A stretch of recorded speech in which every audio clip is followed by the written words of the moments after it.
So as I mentioned, this is our final talks for this spring series. We're probably going to have more talks in the autumn and in the winter. So again, if you know people that are interested in the topic, are working on the topic, or you yourself are working on the topic, you're welcome to get in touch and we can see whether it would be a good fit for the series. So today we're supposed to have 3 speakers, but we actually have only 2. We have Edurne and Marco, I think both joining from Spain, from different universities, but from the sunny or rainy Spain, apparently. So I'm going to very briefly introduce the first speaker, Edurne, and then we're going to have Marco, and then we'll hold all questions until the end. As usual, questions can be put in the chat if you would like me to read them out, or you can feel free to raise your hand and you can talk live with our speakers. Just a quick note before introducing the speakers. This is a series that, in case you don't know, is sort of follow-up to a conference that we had on May 16th.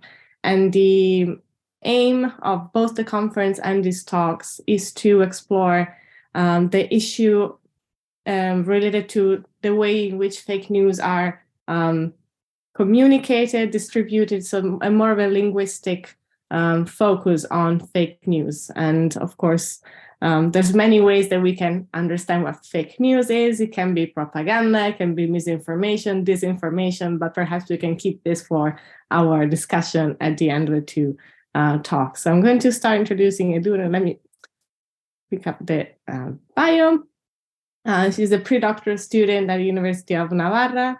And the talk, it will be about fighting against disinformation, the linguistic features of Spanish pseudo-media. So I'm going to hand the floor to you, Edurne, so whenever you want to start. Thank you very much. I'm going to share my screen. Okay, so please let me, okay, now you can see correctly? Perfect. Okay, so yeah. As you said, I'm going to talk about the linguistic and discursive strategies of 3 Spanish pseudo-media. And as it was said in the conference, the language of fake news, propaganda, and fake news has been with us for centuries. However, now has become a major threat, a major problem, thanks to the technological developments that allow to create more content that circulates faster and also reaches more people. This situation led to the development of legal, technological, educational initiatives that are trying to fight against disinformation. Also, we can see a growing interest in disciplines such as communication, psychology, sociology, and linguistics. However, in the Spanish context, I think that this problem has hardly been addressed from a linguistic perspective, and that's why we are trying here to describe this phenomena from this perspective and in the Spanish context. So the main objectives of these communications are to describe the linguistics and discursive strategies of fake news about immigration and published by 3 Spanish pseudo-media. And also to find out whether these characteristics are consistent with those described by previous research in online media of a similar nature. So, okay, let me see. Okay, the first thing that we have to consider is what we mean by the term pseudo-media. So, following Palau-Sampio research, we define pseudo-media as online websites that mimic the appearance of conventional media while ignoring the most basic journalistic norms through seeking source verification, objectivity, in order to mislead users by publishing false content that supports a particular ideological position. However, the academic literature has paid little attention to this phenomenon and has focused, for example, on the description and definition of alternative media.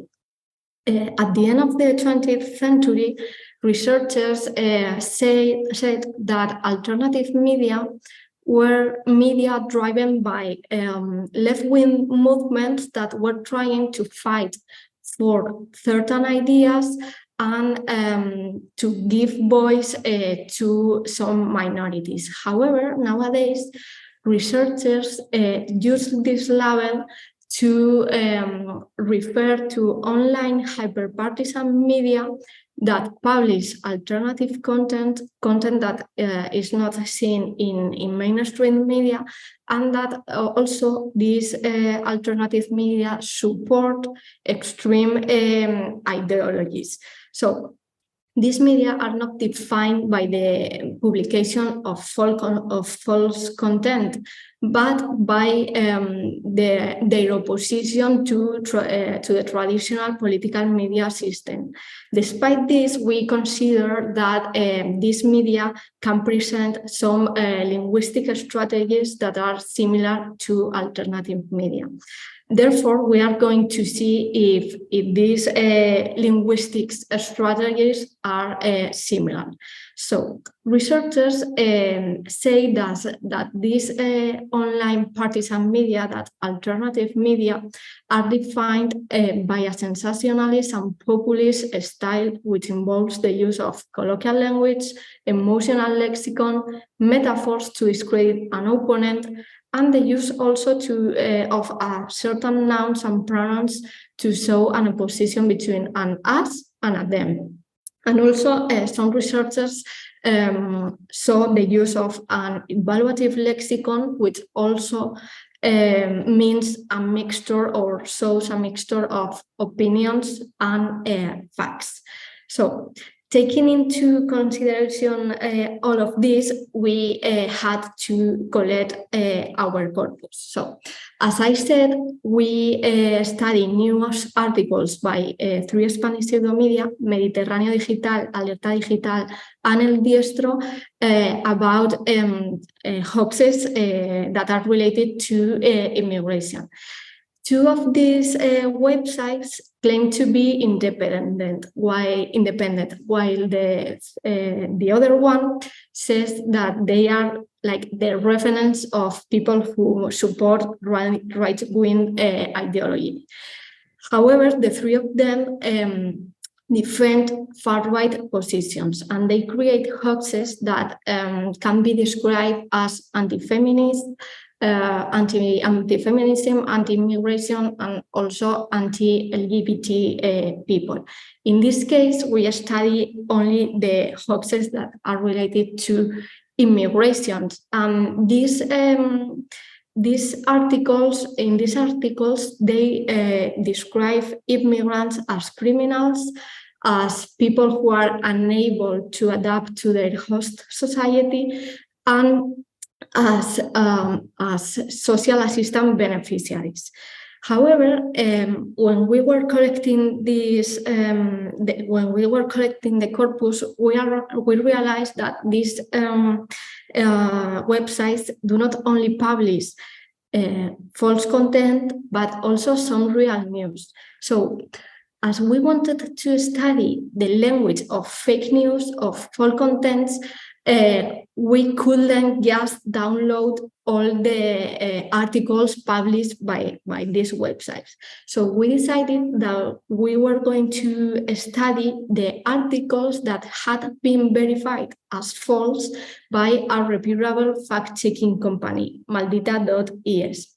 So Maldita verified 10 articles related to immigration that were fake and published by these three pseudo-media.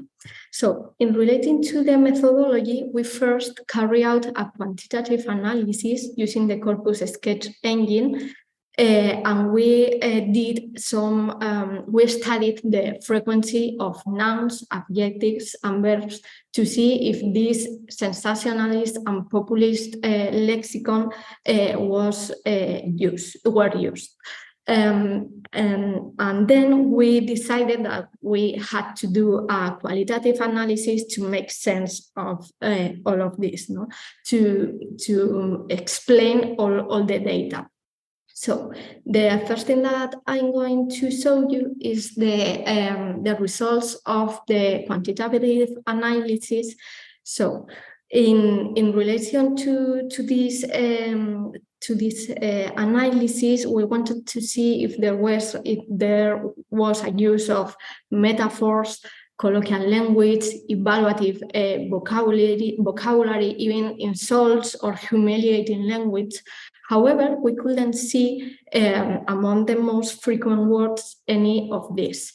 This was surprising because we thought that this media show this kind of language, and they are also saying that they use a different style that traditional or mainstream media.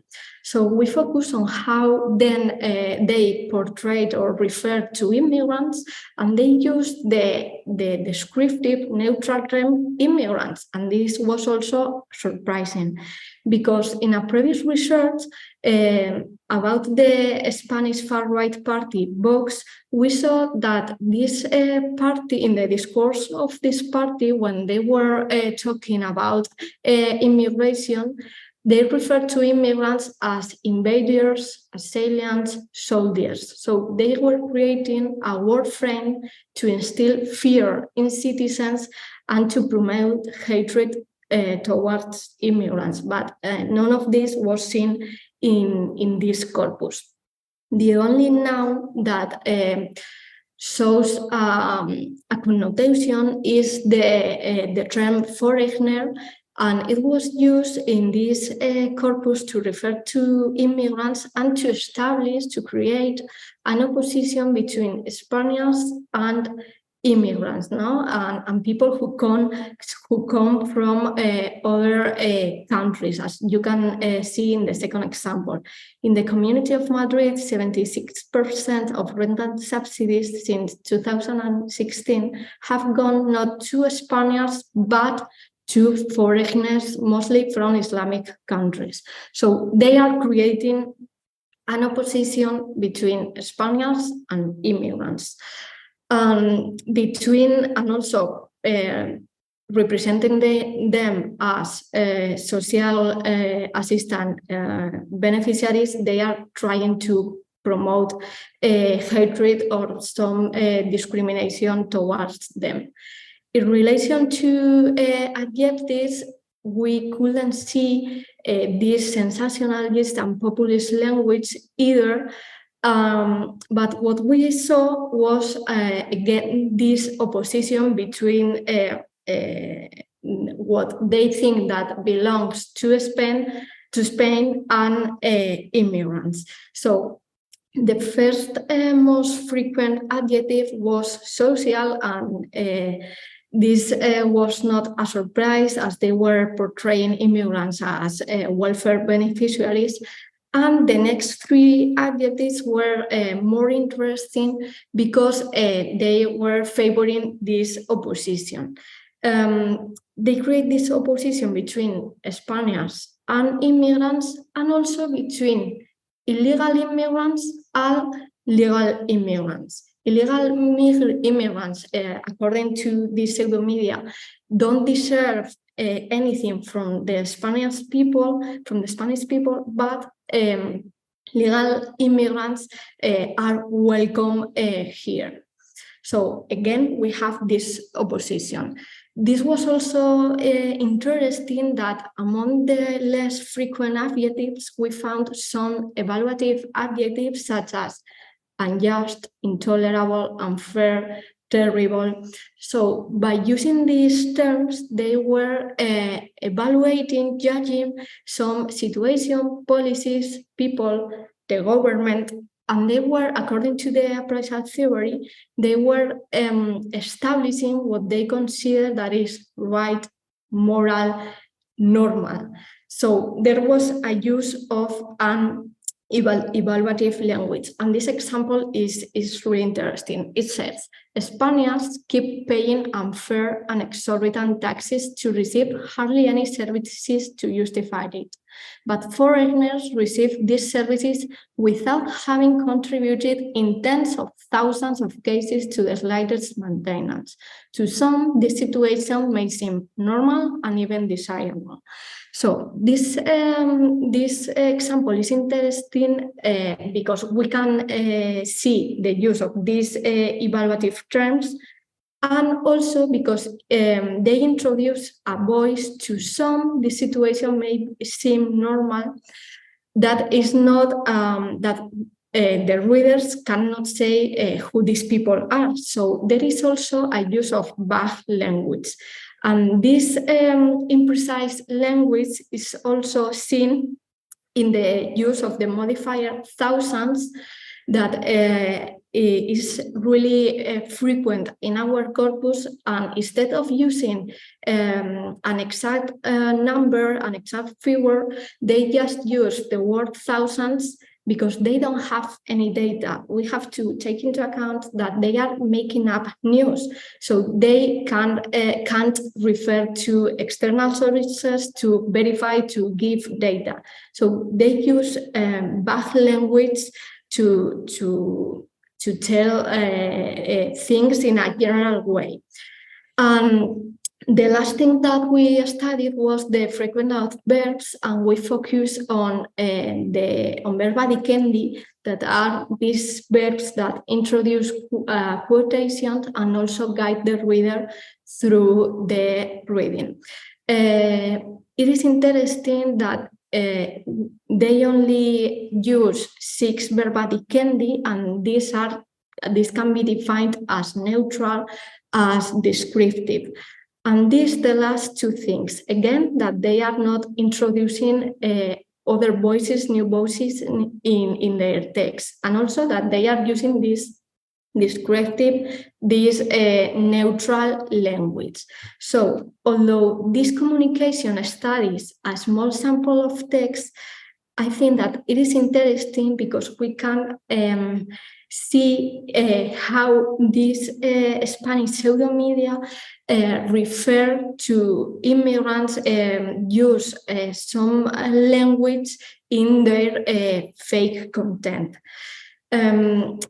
There was not a use of evaluative, colloquial, sensationalist language as it was seen in other research in alternative media or in the Spanish party, in the Spanish far-right party Vox, but we can see some evaluation and judgment that do not respond to news but to a comment or an editorial.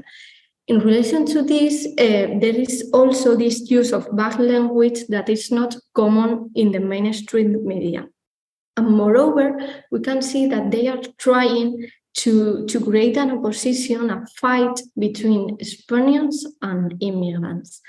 I think that we can conclude by saying that this use of more neutral language responds to the need to gain credibility. We have to take into account that they are creating hoaxes in relation to immigration. So if they use an evaluative lexicon, humiliating, insulting terms, for people, it's easier for readers, it's easier to identify this content as false. And that's why maybe they use this neutral language, because by doing that, this content goes viral much easier. So that's all. These are the references, and thank you so much. Thank you so much. This was extremely interesting, and I'm really glad that you brought to us this very intense linguistic analysis, which is exactly what sort of the scope of this series, so that what we're aiming to do. So thank you so much. Again, we're going to hold questions for after Marco's presentation. So Marco is a PhD student in political philosophy at the University of Barcelona, Autònoma, if I'm correct. Yes. And Marco, whenever you want to start, I know you have no slides, so it's going to be Past experience to light free. Okay, I didn't want to provide any type of information to be verified. Let me just share the background, but at least that this one. So at least. Okay. So yeah, thank you all. I mean, I guess you can see this is my name, and this is, I don't know, where should I go here? This is the title. And thank you all for inviting me here. And I'm really glad to be able to provide a little glimpse into my research, which is a part of a broader element of my research. And it's always interesting to me, or if not awkward, to be here in this kind of situation, both with other types of philosophers and academic people from different sections rather than me, but also to be among strangers, basically, because it's always difficult to provide some insights in 15 minutes and not to be, and trying to stay in between two poles, which might be the poles where you do a 15 minutes presentation, which is very specific, and that basically nobody except those that are in your field really knows about it. But also the other pole would be the TED Talk, which is not what we are here for, which we would rather have a more academic information. So I'll try to stay in between those two poles. And my presentation is quite different. I would say my perspective, the perspective where I come from, it's different from, at least, for example, from Edurne, from one of Edurne's, or from where the conference, the previous conference, was probably about, because my point on my perspective on fake news, but also the main idea of information in general, is more related to the sociological aspect of the fake news, rather than its performative content somehow, or its linguistical content. And to begin with, and to get to a certain extent to my point, we can start from the title of the presentation, which is an homage, for example, to Orson Welles and one of his latest movies, which was F for Fake. And I find it very interesting, and possibly, also of course for the wordplay, but also because F for Fake, basically, it was a movie about deception within movies. So it was a meta movie, and basically it referred to the audience as trying to trick them, both in terms of images, but also in terms of what goes behind the camera. And to me, this is important because somehow it reflects my reflection on fake news, because not only I am interested in the performative or in the linguistical element of those fake news, but rather I am much more interested in their sociological relevance. And what I mean by that is that, to start with, we can understand fake news. We can understand fake news in two ways, possibly. The one of them is a first degree approach, which would be the linguistical approach, which is basically an approach on a study on the level of factual truth of any given sentence or any given news. So basically, we have the news, and we either give it. I'm of course I'm being very drastic here, but basically we give either a 1 for true or a 0 for false, and then we try to establish whether this piece of news or this information, this report of an event, is true or not. And we tried, of course, to understand what kind of words have been used to express that, because, of course, there is the description of the event, but also there is the choice for the words that have been used for that. But also, and this is where I stand mostly, there is a second degree approach on fake news, and it is an approach which is not necessarily related to a fake news, like a single or any individual piece of news, but rather on how these fake news, or the news in general, they tend to create an infrastructure of meaning. And by that I mean that through the global analysis, the macro analysis of the fake news, and not necessarily the fake news, but for me, the criteria for verification of those fake news, which are basically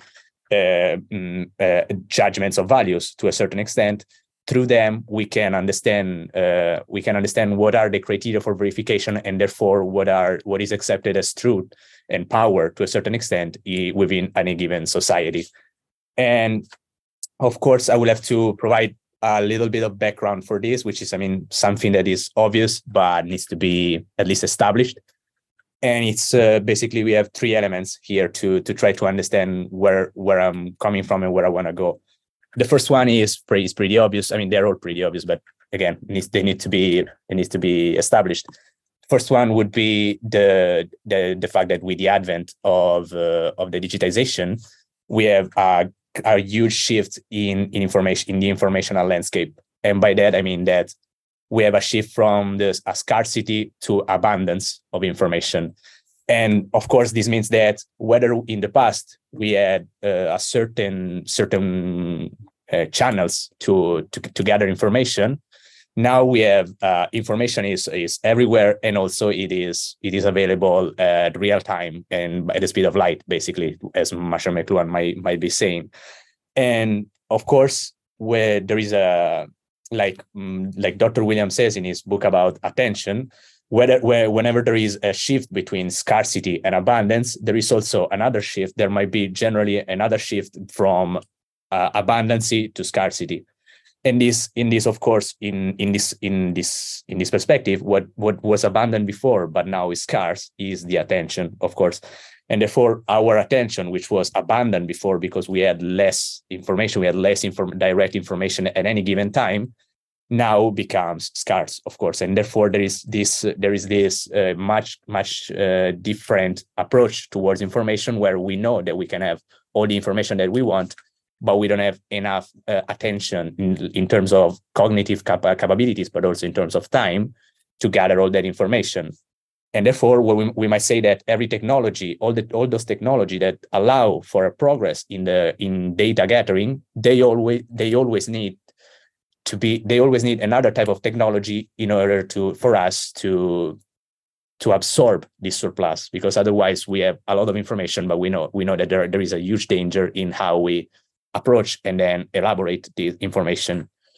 And of course, there is another part of the background, which was somehow also explained by Edurne, which is a shift between a previous media landscape, where there was basically huge media apparatus, and they were broadcasting. There was a broadcasting of information. So where basically we have huge media. To get back to Orson Welles, we have huge media apparatuses like the print or television, where they were broadcasting information, and therefore we have a clear distinction between what is official and what is not official.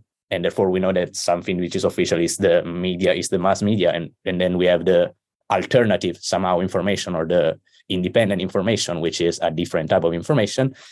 But then we go from this type of landscape to another landscape in which there is multicasting, basically, or where we have where information is provided through different media, and is provided not necessarily, and is provided on demand, basically, like literally on demand, as we are seeing with the internet, of course, and with the social media, and also with streaming platforms.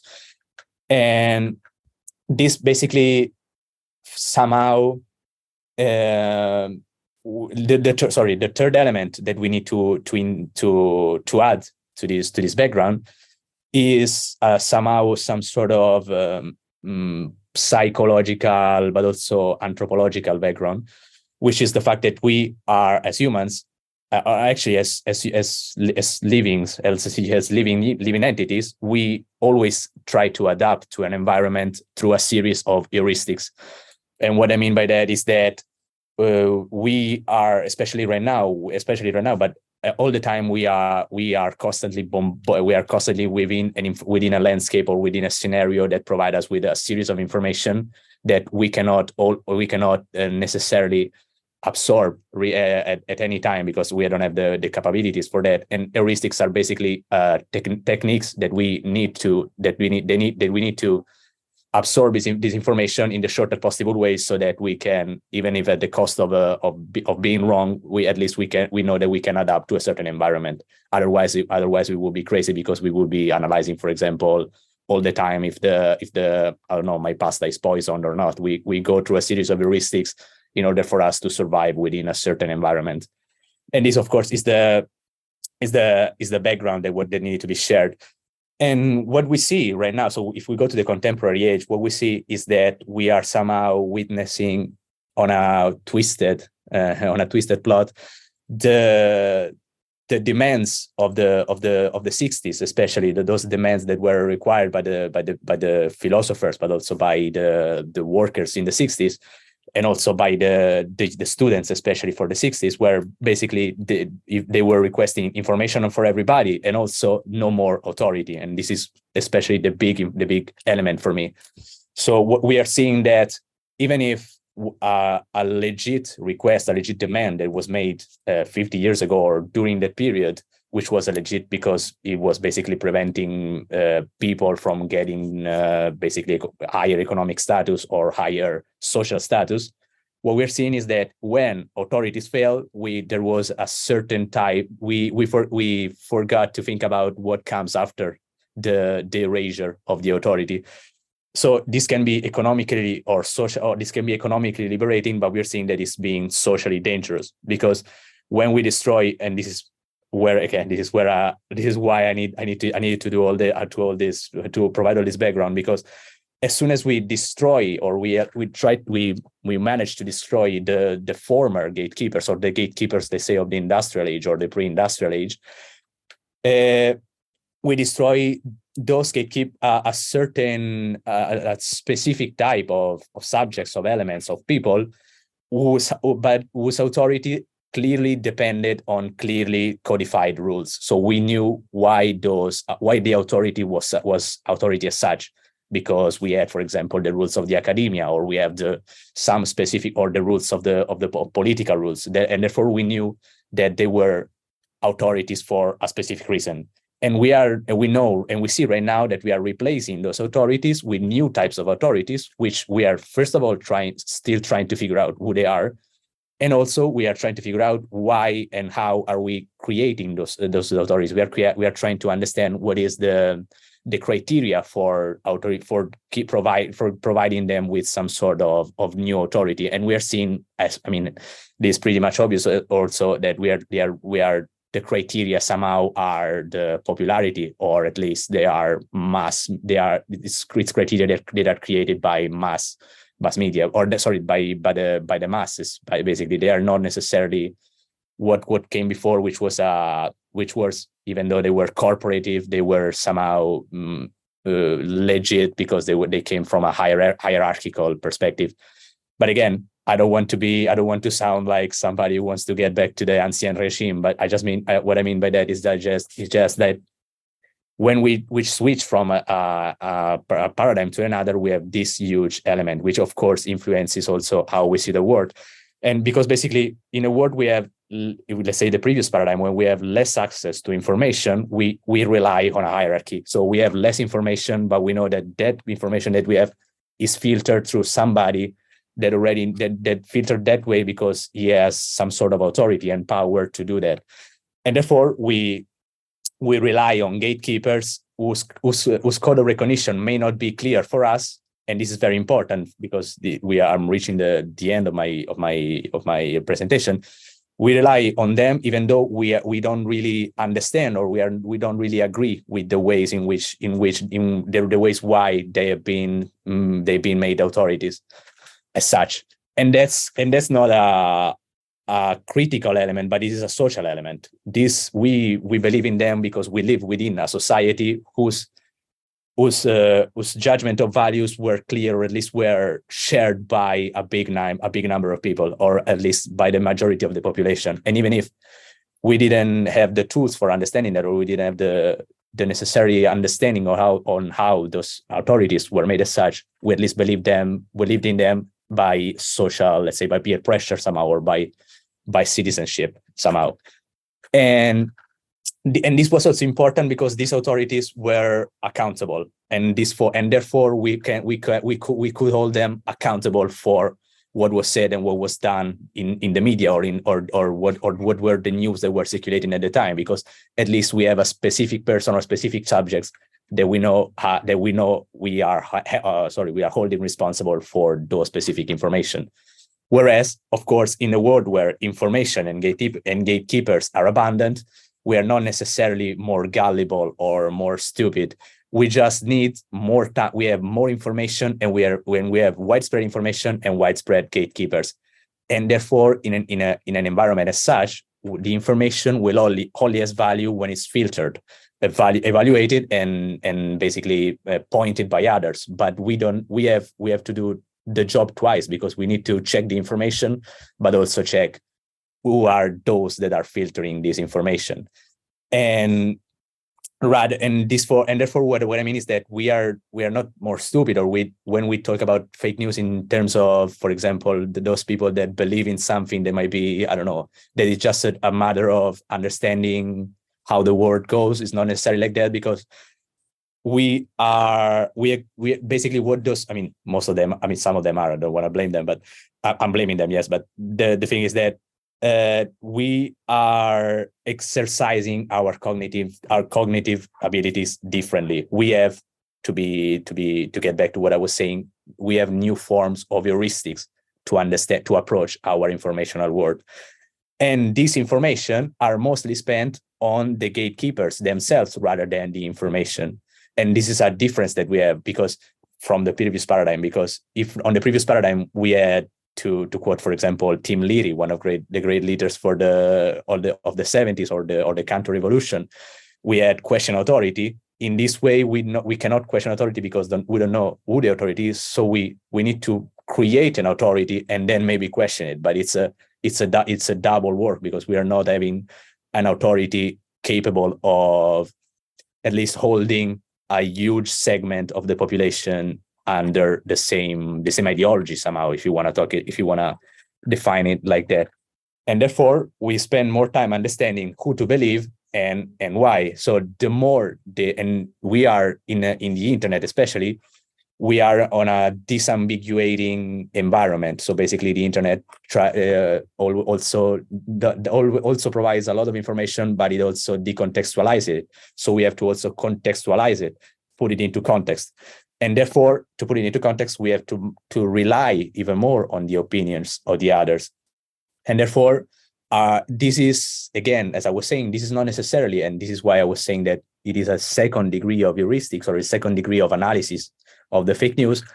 And this is because this is not just referring to our, let's say, mathematical ability or to our logical ability, but it's inferring our social recognition or our social cognition. There is a social element which is not necessarily just a logical element in the fake news, because we need to rely on social status or at least on social elements that are not necessarily quantifiable or not necessarily able. We cannot necessarily put into our kind of research, even if in philosophy we might probably be able to do anything with the quantitative research, even though, but I mean, that's not what we are trying to do here.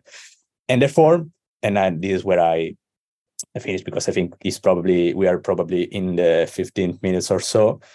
What really matters is not what is the real actual big question to me is not necessarily understanding the truth. I mean, knowing what is the truth, but understanding how can individuals coexist if they are not sharing the same idea of truth, if they are not sharing the same criteria for verifying the truth.